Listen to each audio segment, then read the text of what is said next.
då igår klockan 11.09 som polisen larmades om att 2 kvinnor hade blivit knivskurna vid Tråddragargatan i Västerås. Personerna som knivskars fick föras till sjukhus och en av kvinnorna som är i 30-årsåldern har avlidit till följd av sina skador. Mötet mellan offer och gärningsman skedde på ett utredningshem där ett övervakat umgänge mellan den avlidna kvinnan och ett av barnen skulle ske. On a sonné à ma porte, je suis allée ouvrir. 2 hommes se tenaient là, l'air grave. Ils ont dit qu'ils étaient de la police. L'un d'eux a dit « Il s'est produit quelque chose de terrible ». Le couteau à pain est rentré si loin qu'il est ressorti de l'autre côté. Il y a eu 31 coups de couteau, si je me souviens bien. C'est lui qui l'a tué, mais c'est l'État qui lui a dit de le faire. C'est comme si on lui avait donné l'autorisation de la tuer. C'est le pire cas que j'ai eu à couvrir. Ce n'est pas quelque chose qui est censé arriver en Suède. Je pense que lorsqu'il s'agit de protéger le modèle suédois, tout est possible.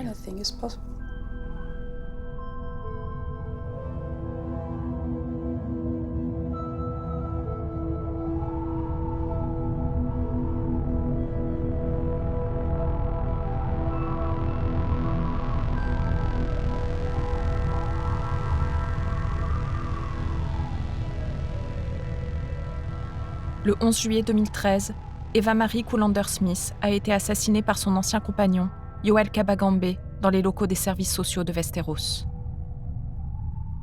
L'histoire que nous allons vous raconter a été présentée en Suède comme un simple fait divers. En réalité, elle nous plonge dans un univers aux allures de meilleur des mondes, où il arrive à l'État d'avoir du sang sur les mains.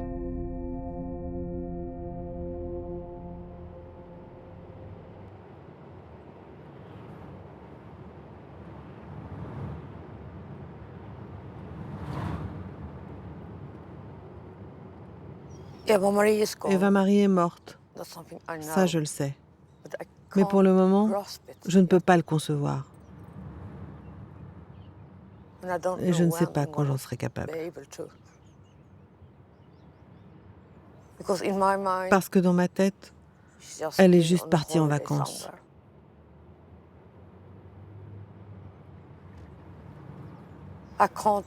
Je ne peux pas me faire à l'idée qu'elle soit vraiment morte.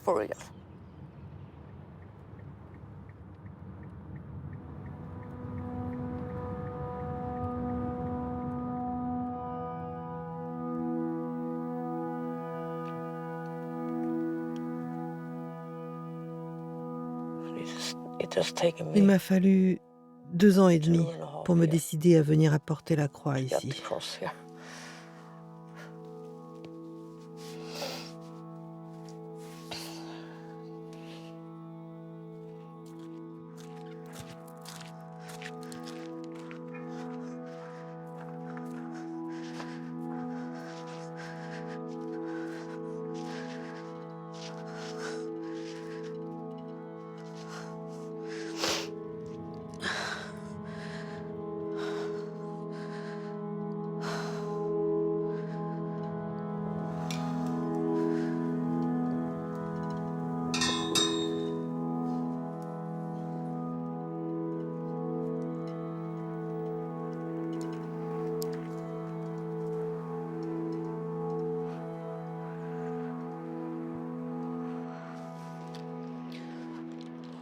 Mon Dieu, je vais jamais y arriver.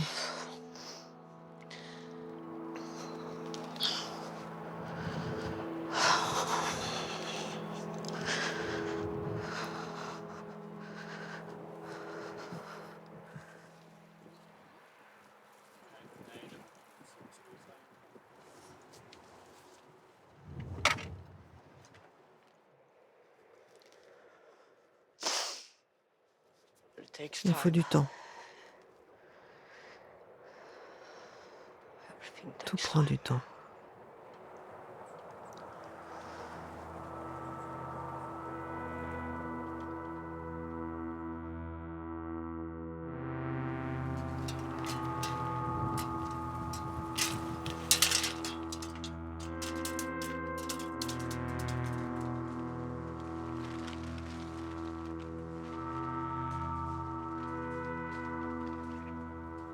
Il y a 3 ans, la vie de Zenita et Ulf s'est arrêtée.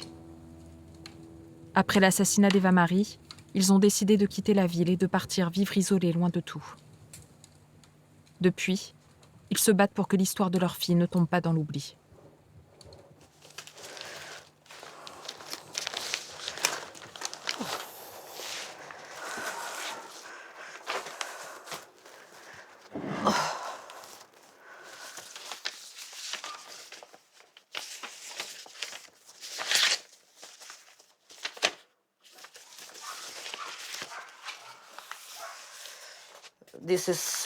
Celui-ci date du 13 juillet 2013.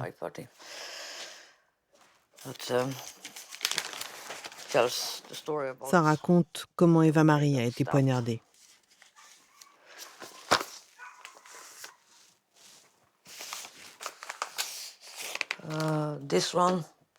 Ici, par exemple, c'est écrit « Il va me tuer sans crier gare ». C'est une des correspondances que j'ai fournies dans laquelle elle décrivait ce qu'il allait faire. C'est troublant parce que c'est arrivé comme elle l'avait prédit.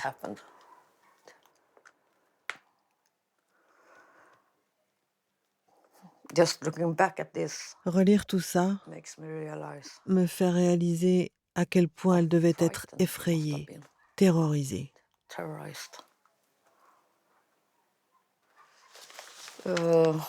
Celui-ci dit qu'elle a été assassinée avec rage. C'est quoi cette image? C'est le couteau. Je ne veux pas le voir. Et la cuisine, où il a pris le couteau.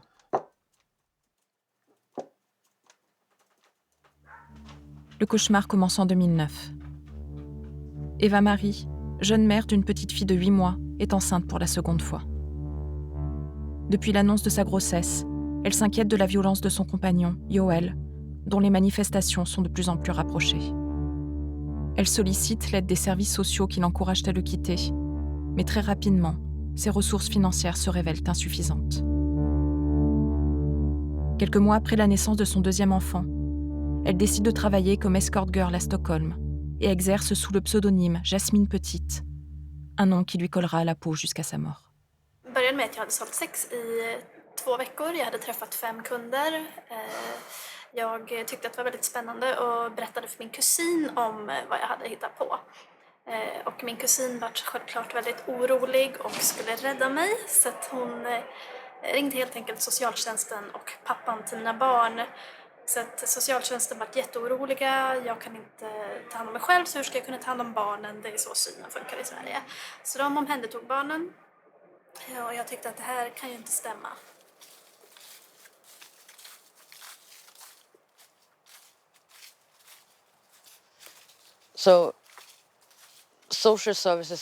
Les services sociaux, accompagnés par la police, ont débarqué dans l'appartement d'Eva-Marie.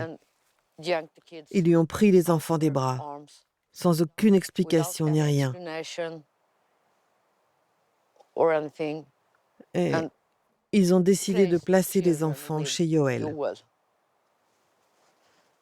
Ils n'ont pas dit à Eva-Marie pourquoi ils lui prenaient ses enfants, jusqu'à ce que quelques jours plus tard, ils la convoquent dans les bureaux des services sociaux, ils l'enferment dans une pièce avec les enfants, juste pour lui dire « Vous ne reverrez jamais vos enfants ».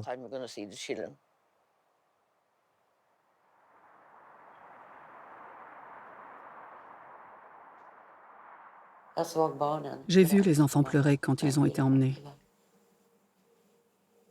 J'ai tout vu de mon balcon quand ils sont venus les prendre.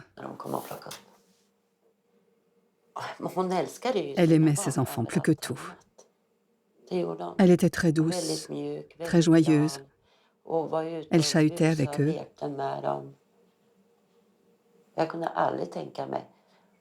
Pour moi, il est impossible qu'elle ait pu faire du mal aux enfants. Jamais. Étant donné que je suis formée en psychologie de l'enfant, je l'aurais remarqué. J'ai dit à Eva-Marie que les services sociaux pouvaient venir me voir. Mais ils ne l'ont pas fait. En Suède, pays de l'enfant roi par excellence, les services sociaux ont la réputation d'être tout-puissants. Rassia est une amie d'Eva-Marie, et elle a bien failli connaître un destin similaire. Cette histoire peut paraître étrange, mais elle n'est pas rare en Suède, car les travailleurs sociaux peuvent faire pratiquement tout ce qu'ils veulent. Je peux vous parler de ma propre expérience. J'ai 2 enfants et le plus jeune fait de l'eczéma. Et un lundi, j'ai reçu un coup de fil au travail. C'était la police qui me dit que les enfants seront retirés de l'école et de la garderie car ils me soupçonnent de maltraitance.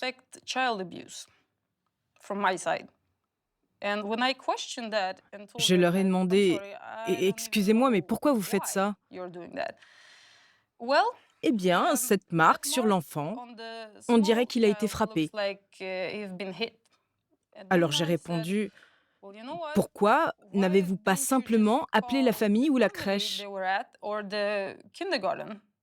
Non, c'est ainsi que l'on procède. Ça fonctionne comme ça ici. Ils prennent les enfants et ils posent les questions après, si toutefois ils les posent. C'est ce qui est effrayant dans ce pays. On peut perdre ses enfants sans aucune raison. Et c'est précisément ce qui est arrivé à Eva-Marie. Si Rassia a pu s'en sortir, c'est parce qu'il lui a été possible de négocier avec les services sociaux, ce qu'Eva-Marie ne pourra jamais faire. Pourtant, dès le retrait de la garde de ses enfants, elle s'était engagée à cesser immédiatement son activité d'escort girl. Au final, son expérience dans la prostitution n'aura duré que 2 semaines. Mais le mal est fait. Eva-Marie est déjà marquée au fer rouge. Il était impossible de dialoguer avec les services sociaux. Et cela nous a empêchés d'envisager toute solution à l'amiable. Eva-Marie souhaitait échanger avec eux, mais cela ne les intéressait pas. La travailleuse sociale qui s'occupait de son cas ne supportait pas qu'elle ait vendu son corps et qu'elle l'assume.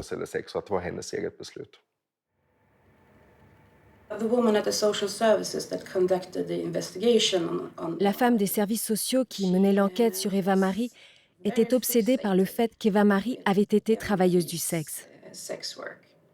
Dès le début, elle a perçu Eva-Marie comme une ennemie de la société.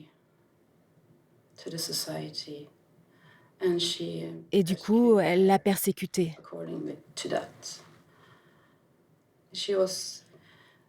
Elle s'était fixée comme mission de la détruire. Je pense vraiment qu'elle essayait de la détruire.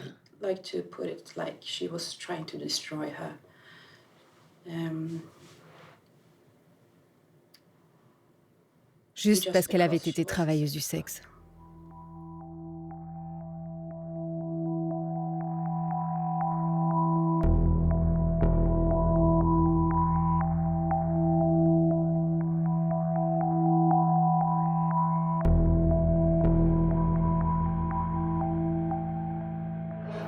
Jag kunde kämpa för mina rättigheter och få tillbaka mina barn och jag har kunnat behålla en slags stolthet i att jag har varit prostituerad men jag är fortfarande värdefull som människa. Det är lätt att tappa bort det i stigmatiseringen.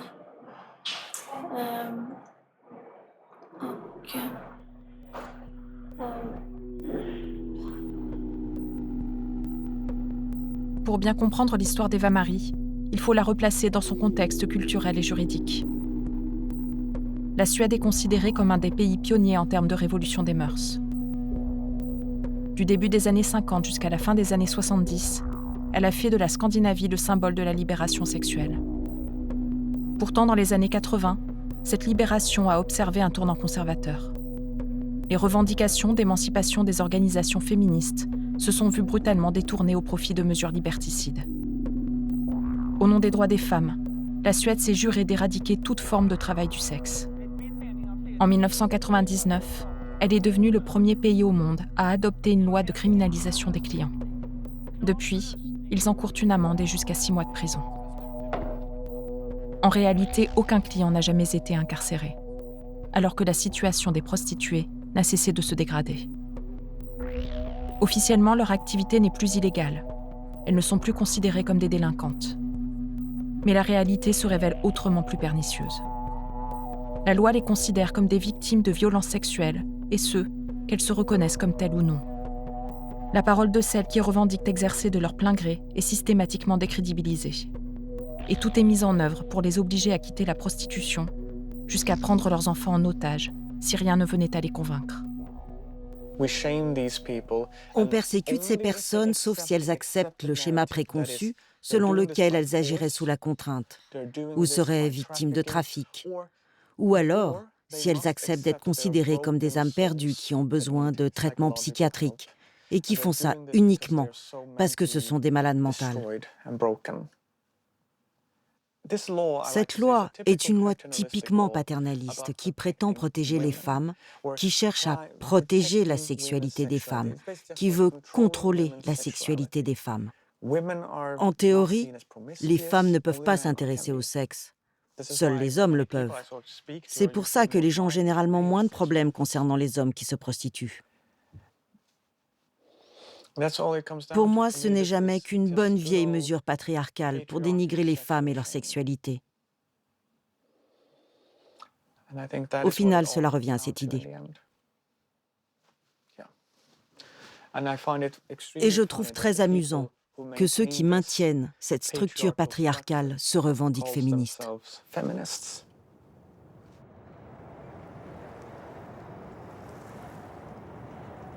Så jag googlade runt på nätet om prostitution, om föräldraskap. Och hon skickade mig vidare till Pia Jakobsson som då grundade sexarbetarorganisationen i Sverige, Rose Alliance. Det var väl första gången som jag mötte någon som faktiskt inte försökte rädda mig, som inte var fördomsfull, som kunde tåla att jag hade sålt sex och att det inte var så att jag mådde dåligt utav det, att jag inte hade gjort det på ett skadligt sätt. Rose Alliance est une association qui se bat pour les droits des travailleurs du sexe. Sa fondatrice, Pia Jakobsson, est la première personne qu'Eva Marie a rencontrée. Elle lui apportera son soutien tout au long de cette affaire.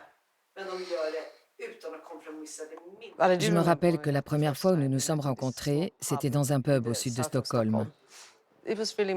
C'était très touchant. C'était la première fois qu'elle rencontrait une autre travailleuse du sexe, qu'elle s'asseyait pour discuter de ça. Ce qui est bien sûr très particulier, car on se sent très seul dans une telle situation. Quand des choses comme ça arrivent, on a honte, même si on n'a rien fait de mal. Mais l'État suédois est très doué pour vous faire culpabiliser. C'est leur façon de faire. Ils vous disent, vous devriez avoir honte et changer.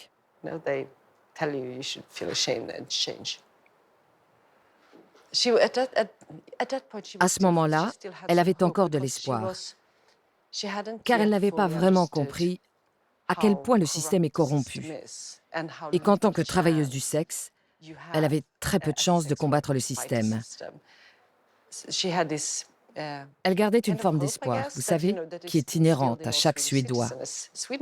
Cette idée que la Suède est le pays le plus démocratique du monde, le meilleur pays du monde, le pays le plus égalitaire du monde, toutes ces conneries qu'on nous assène en permanence. C'est quelque chose qu'on nous martèle dès le plus jeune âge. Et ça fait partie du système éducatif. Donc, elle y croyait toujours. Elle n'avait pas encore pris conscience du peu de pouvoir qu'elle avait.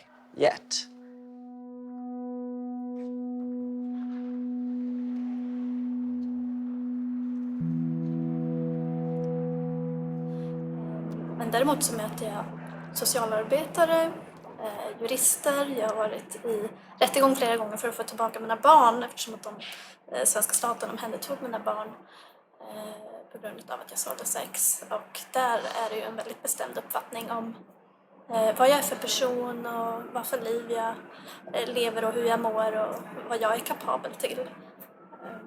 Och det är väldigt svårt att debattera med dem för att de är ju experterna, tycker de själva i alla fall.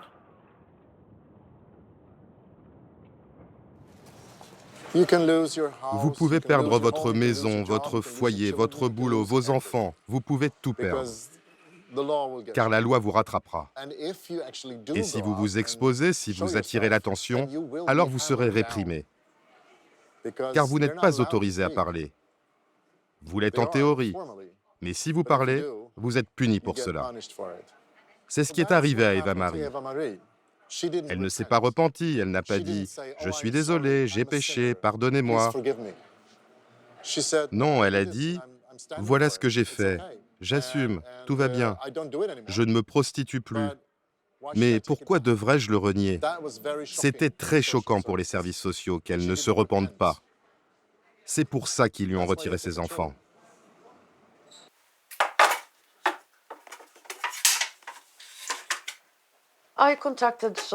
C'est moi qui ai contacté les services sociaux en premier. Parce que je n'avais jamais imaginé qu'ils ne me laisseraient pas voir mes petits-enfants.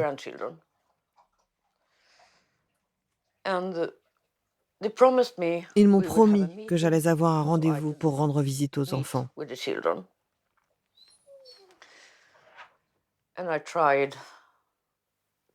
Et je les ai appelés une fois par mois, jusqu'en juin ou juillet 2014, jusqu'à ce que la travailleuse sociale me dise sans détour « Nous avons décidé que les enfants n'avaient pas besoin de vous dans leur vie. » Et elle a raccroché. Je veux les voir plus que tout au monde.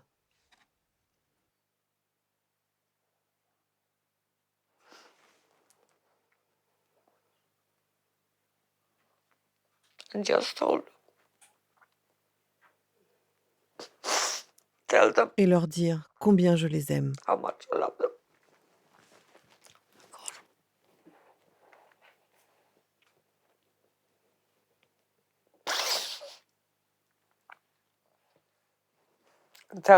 Leur parler de leur mère, leur dire combien elle les aimait.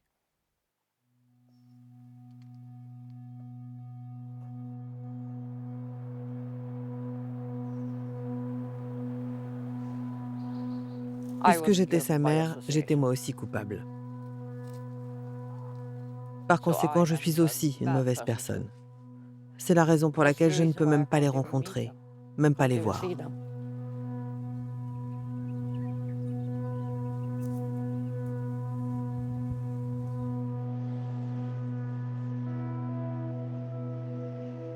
Les services sociaux imaginaient sans doute que le cas d'une prostituée ne s'ébruiterait pas.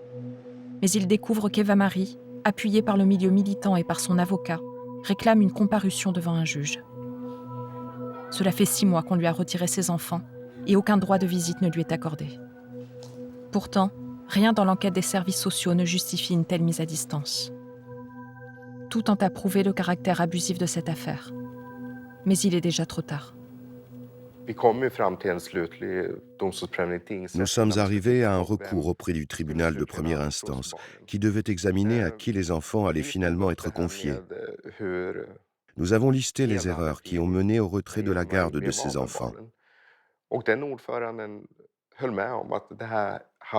Même le juge a reconnu que la décision de placement n'était pas justifiée. C'est dit dans le premier jugement. Mais il existe un principe de continuité. Les enfants s'habituent à vivre chez l'un des parents, et à ce stade, les enfants avaient vécu longtemps chez leur père avant le recours. Dans de tels cas, on ne peut pas déplacer les enfants. C'est une épreuve pour eux. Mais il a tout de même été décidé d'un droit de visite pour Eva Marie. Et le tribunal a prévenu le père. Vous n'avez pas le droit d'empêcher les enfants d'être en contact avec leur mère.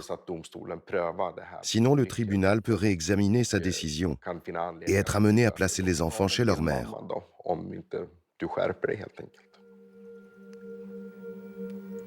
Malgré la décision du juge, Yoel empêchera Eva Marie de recréer du lien avec ses enfants durant près de 3 années.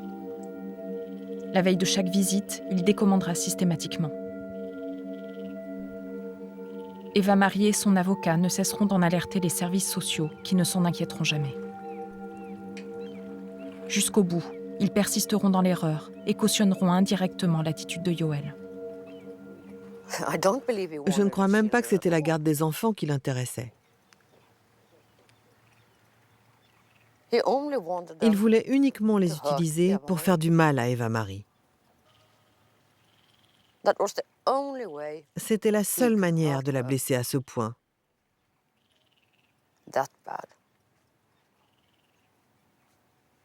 Et il le savait très bien.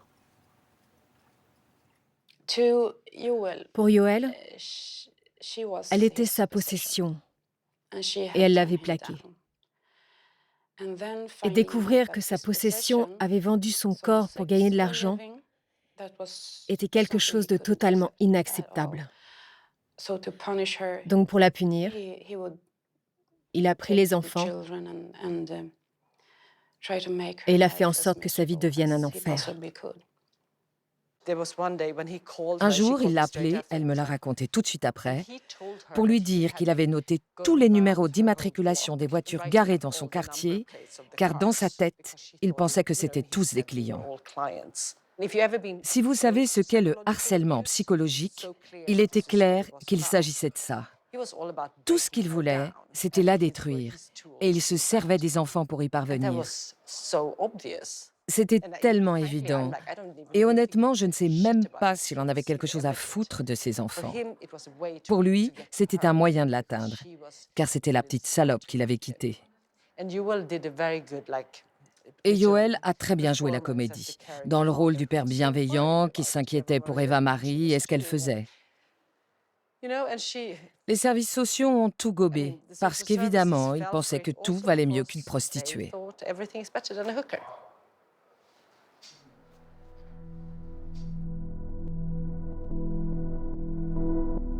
Eva Marie sait que Yoel peut être dangereux.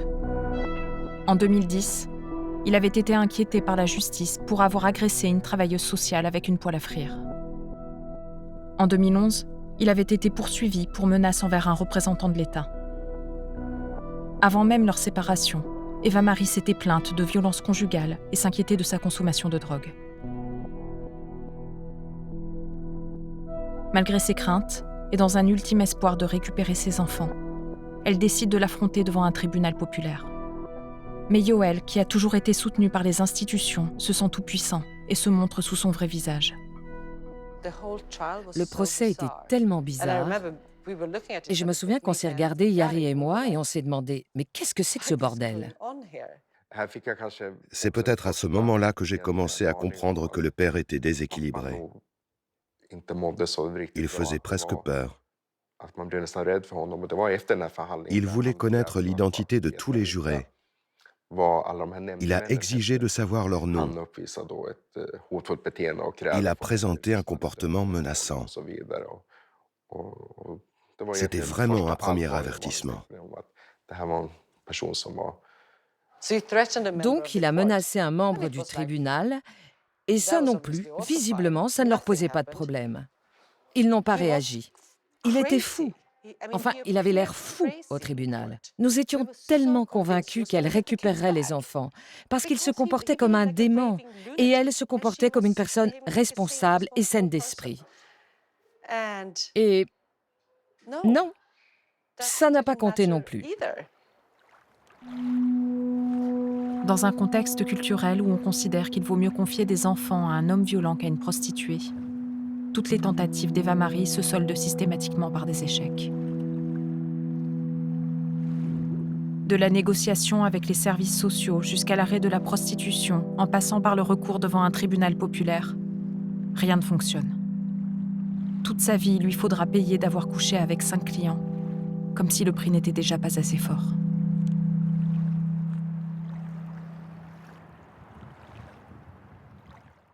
À croire que la stigmatisation se transmet de mère en fille et de fille en mère, Zenita se heurte aujourd'hui au même mépris de la part des institutions. Depuis plusieurs années, elle ne cesse de supplier les services sociaux de lui accorder un droit de visite, mais ses courriers demeurent systématiquement sans réponse et personne ne daigne la recevoir. On va voir ce qu'on peut faire concernant le droit de visite de vos petits-enfants.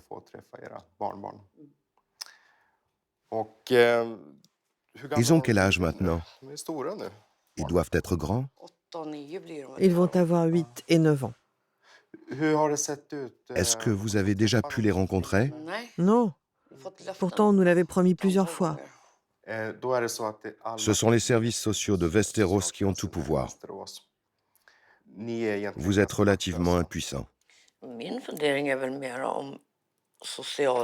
Peut-être que les services sociaux ont peur que je veuille mettre la main sur les enfants, alors que je souhaite simplement les rencontrer, comme n'importe quelle grand-mère.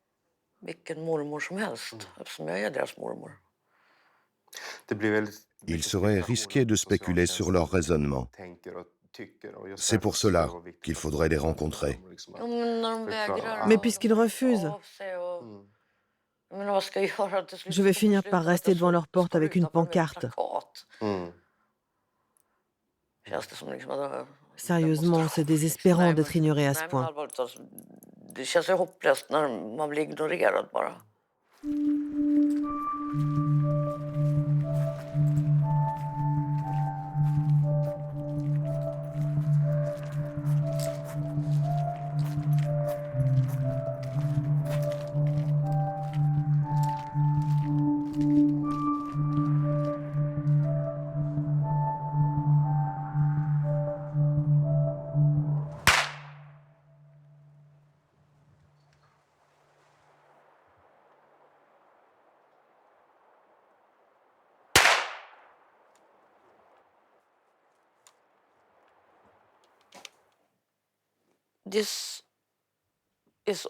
Ce sont tous les papiers d'Eva-Marie. Du moment où ils ont emmené les enfants jusqu'au meurtre. Toutes les enquêtes. Si on les examine de près, il y a toutes les preuves de leur acharnement contre Eva-Marie.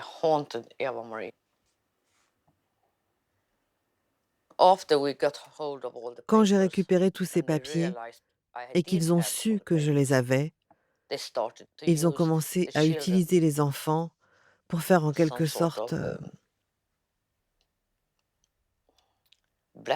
du chantage. Je ne trouve pas d'autre mot. Si je restais tranquille et ne parlais à personne de ces papiers, je pouvais voir les enfants. Je ne suis pas restée tranquille, donc je n'ai pas le droit de les voir.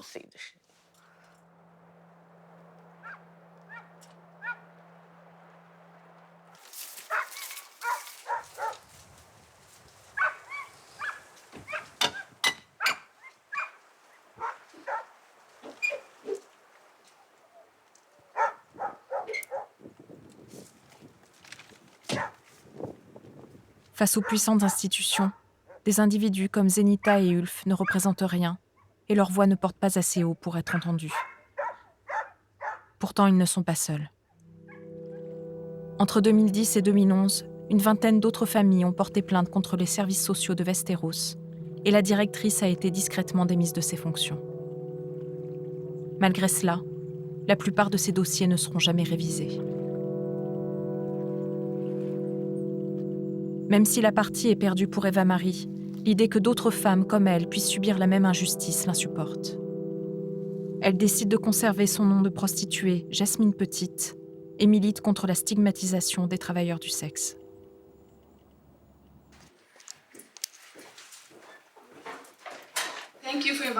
Merci de m'avoir invitée. Je suis ravie d'être ici. Je voudrais vous parler d'un sujet qui me tracasse depuis au moins 10 ans. Je suis sur le terrain depuis 20 ans et ce qui m'a toujours interpellée, c'est la façon dont on parle de la prostitution. La première fois que j'ai été en contact avec Eva-Marie, c'était en novembre 2010. Elle m'a envoyé un mail disant qu'elle appréciait mon travail. Je ne l'ai rencontrée qu'une ou deux fois, dont une où elle participait à une conférence sur les lois et le travail du sexe. Mais elle devait rester anonyme. Donc elle s'est assise dans le public et elle a répondu à quelques questions. Jasmine, nu har vi pratat en del om det du har varit inne i. Det största problemet är egentligen inte heller lagarna utan det är stigmatiseringen och det den här sexköpslagen gör är att förstärka stigmatiseringen och under de villkor som hon själv mår bra. Och som det är just nu så är det inte tryggt att sälja sex som det skulle kunna vara om det fanns arbetsrättsliga villkor. Quand elle parlait devant le public de la commission, je pensais que si quelqu'un pouvait changer la manière dont sont perçus les travailleurs du sexe en Suède, c'était elle. Elle était jeune, elle était nouvelle dans le milieu militant et elle avait cette fragilité autour de sa personne. Il était impossible de ne pas l'aimer. Même le plus fervent partisan d'une politique répressive ne pouvait que l'apprécier. Eva-Marie devient non seulement une des figures de proue du syndicat Rose Alliance, mais elle adhère également au Parti du Centre, seul parti en Suède prêt à débattre des questions de genre et de sexualité. Eva-Marie n'avait pas de statut officiel au sein du parti, mais elle en était membre. Et nous l'avons invitée plusieurs fois à intervenir ici, à l'hôtel de ville. Elle était chaleureuse, mais surtout elle était très courageuse. Parce que ce genre de sujet n'était pas dans l'agenda politique à l'époque en Suède. Elle faisait entendre sa voix, en faveur des travailleurs du sexe, par exemple. Mais elle abordait aussi des points importants sur la sexualité en général. C'était ce qui lui permettait de rester debout. C'était cette énergie de se battre, car elle pensait, même si je ne le fais pas pour moi, je le fais pour d'autres travailleurs du sexe qui pourraient rencontrer les mêmes problèmes à l'avenir. Ça lui donnait l'énergie de persévérer, même s'il n'y avait plus aucun espoir pour elle. Många gånger när man pratar om att det jag tycker är viktigast är att människor som jobbar med sex ska bli accepterade och ha en självklar plats i samhället som alla andra, så är det många som säger att men en prostituerad kommer aldrig någonsin bli respekterad i samhället. Men det var inte så länge sedan man sa samma sak om kvinnor som har barn utanför äktenskapet, om homosexuella, om transsexuella, i princip alla människor som är utanför den här lilla ramen som är okej. Och jag tror att skulle alla anstränga sig för att sätta upp den här att förhindra diskriminering som vi har gjort med andra marginaliserade grupper så kommer det gå väldigt fort. Det har gått väldigt fort för andra grupper och det tror jag på. La Suède se revendique comme modèle dans le monde entier.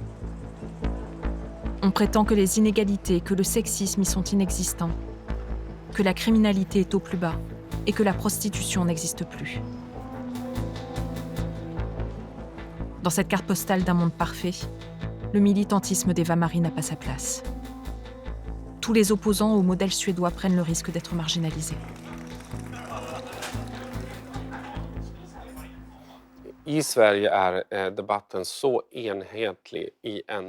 En Suède, le débat est homogène et ne défend que l'idée suivante.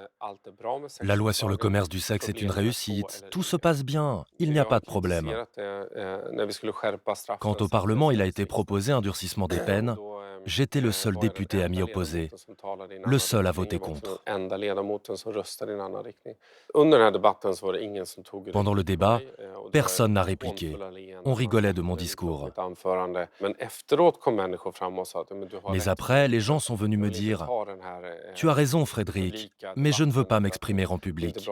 Ce n'est pas bon pour ma carrière. Dans le fond, tu as raison, mais il faut que tu comprennes, ici, l'important, c'est d'œuvrer pour le bien du parti. »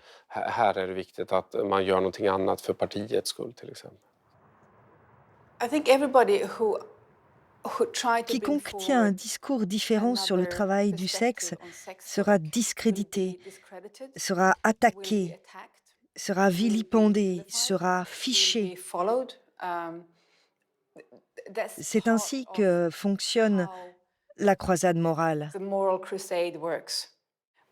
Vous savez, c'est dur quand des gens à l'université ou des collaborateurs écrivent que je suis une escroc, que je suis une imposture ou que je suis rémunérée par l'industrie du sexe. On a dit toutes sortes de choses sur moi, que je suis devenue folle car ma mère a été assassinée,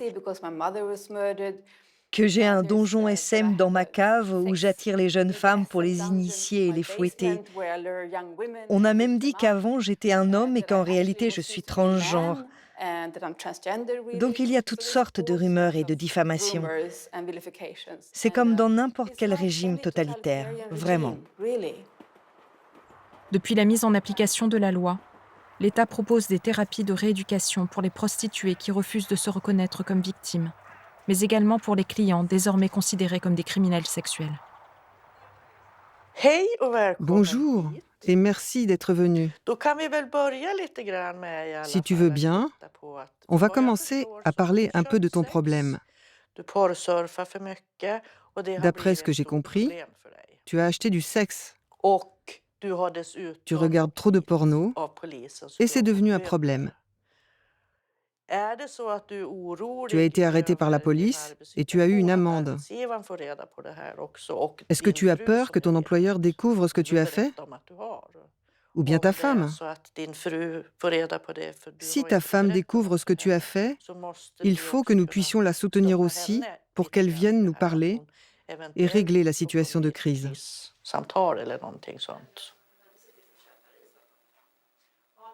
Je ne pense pas que les Suédois soient les seuls à avoir un problème. Je pense que ce sont les hommes du monde entier qui ont un problème, mais c'est difficile à accepter. Et pour être honnête, je pense que les Français aussi ont besoin d'aide. Malgré les nombreuses mises en garde des organisations humanitaires telles qu'Amnesty International ou Médecins du Monde, la politique abolitionniste suédoise est encensée dans le monde entier. Elle a servi de modèle à d'autres pays qui ont adopté des lois similaires, telles que l'Islande et la Norvège en 2009, le Canada en 2014, l'Irlande du Nord en 2015 et la France en 2016.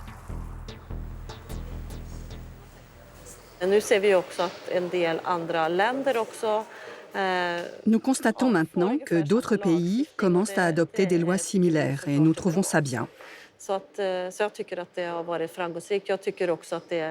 Je pense que c'est important d'expliquer notre législation aux autres pays et les principes qui sont derrière, comme l'égalité, les droits de l'homme. Il faut leur faire comprendre que ce n'est pas acceptable d'acheter le corps d'une autre personne et de commettre des abus sexuels.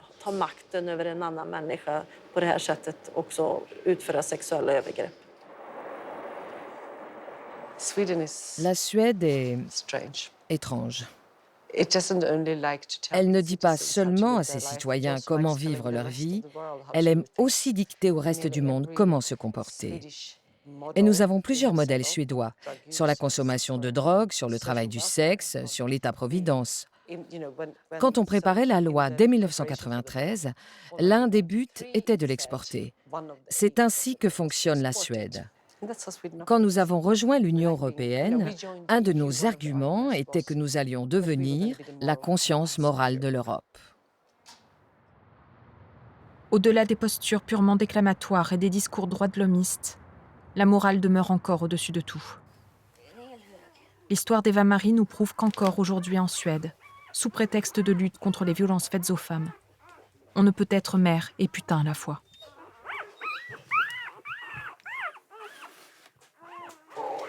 Alors, mon grand. Attends. Tu es une fille ou un garçon? T'es une fille. T'es une grosse mémère.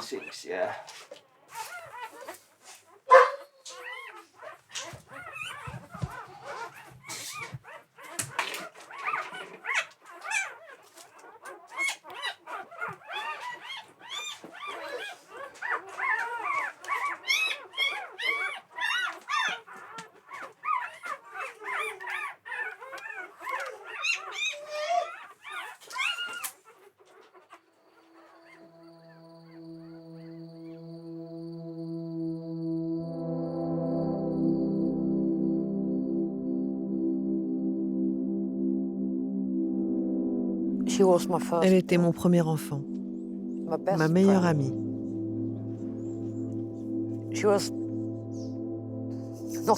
Elle n'était pas très grande. Elle mesurait 1,58 m et pesait 45 kilos. Mais quel cœur! C'est difficile de décrire Eva-Marie. Elle était si bienveillante.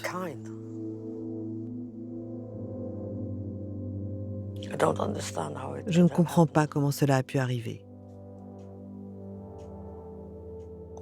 Dans un foyer appartenant aux services sociaux.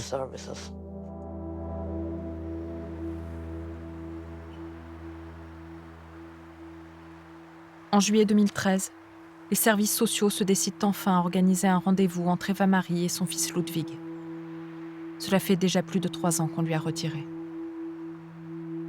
Les retrouvailles doivent se dérouler sous la surveillance de Yoel, malgré les multiples alertes concernant son comportement menaçant. À peine a-t-elle le temps d'adresser quelques mots à son fils qu'une dispute éclate. Yoel frappe Eva-Marie sous le regard médusé des travailleuses sociales qui tentent de les séparer. Elles enferment Yoel dans la cuisine pour qu'il se calme. Au lieu de cela, il y choisira un couteau.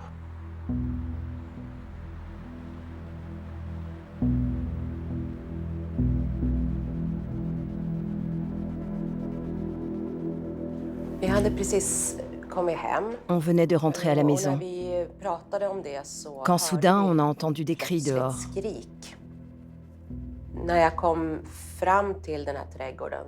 Quand je suis arrivée dans le jardin, mon compagnon a appelé les urgences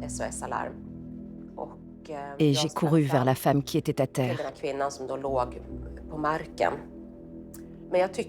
Il m'a semblé qu'il y avait d'autres personnes autour et qu'il y avait aussi un enfant à proximité. J'ai soulevé la femme et je l'ai regardée dans les yeux. Il me semble qu'il y a eu un contact. Et là, je lui ai dit, « Je reste avec vous jusqu'à l'arrivée de l'ambulance. On va vous aider. » Quand l'ambulance est arrivée, j'ai crié qu'on la perdait. J'ai baissé le regard vers elle et elle a expiré. Comme ça. Et j'ai compris que c'était la fin.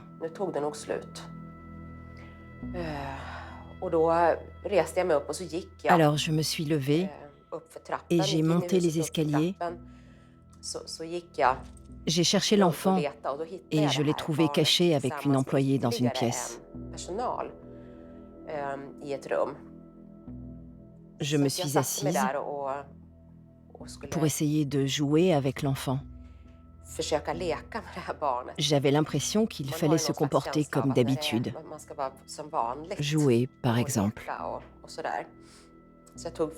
Alors j'ai pris une petite voiture pour la faire rouler et j'ai regardé mes mains. Elles étaient pleines de sang.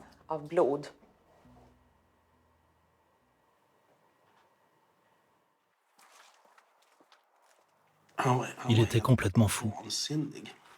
Je n'ai jamais vu une personne aussi furieuse. Jamais.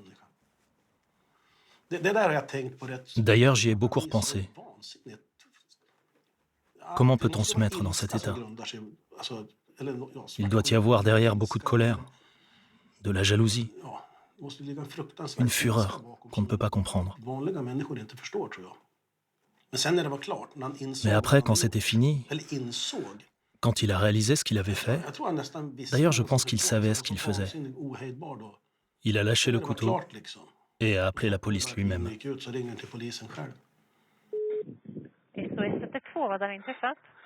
Hej. Hej. Jag är nyss. Mamman till mina barn attackerade min son framför mig. Och det har hänt en knivhuggning. Polisen, kom här, jag väntar på er. Jag har inga vapen på mig. Ingenting, så ni kan komma nu på en gång. Du. Det är inte jag som kommer, så du ska få prata med polisen. Säg till polisen här, jag har inga vapen. Jag har ingen vapen på mig. Ingenting. Lyssna på mig. Nej, jag vill inte att de ska skjuta mig.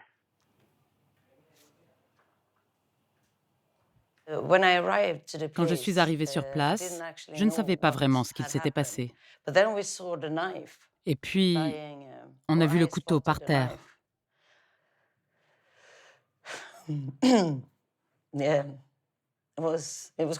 C'était assez horrible. Excusez-moi. Quand j'étais là-bas, je n'étais pas aussi affectée, mais en y repensant, vous savez, quand vous êtes là pour le boulot, vous regardez à travers l'objectif. Mais en réalité, c'est très brutal. Il l'a tué sous les yeux de son fils.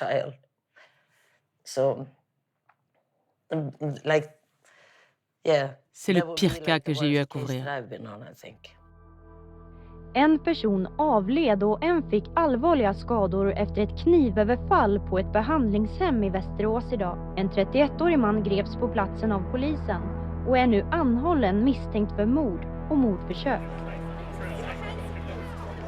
3 jours après l'assassinat d'Eva Marie, des rassemblements de travailleurs du sexe sont organisés dans le monde entier, comme ici à Londres. Eva Marie devient ainsi le symbole de l'échec du modèle suédois.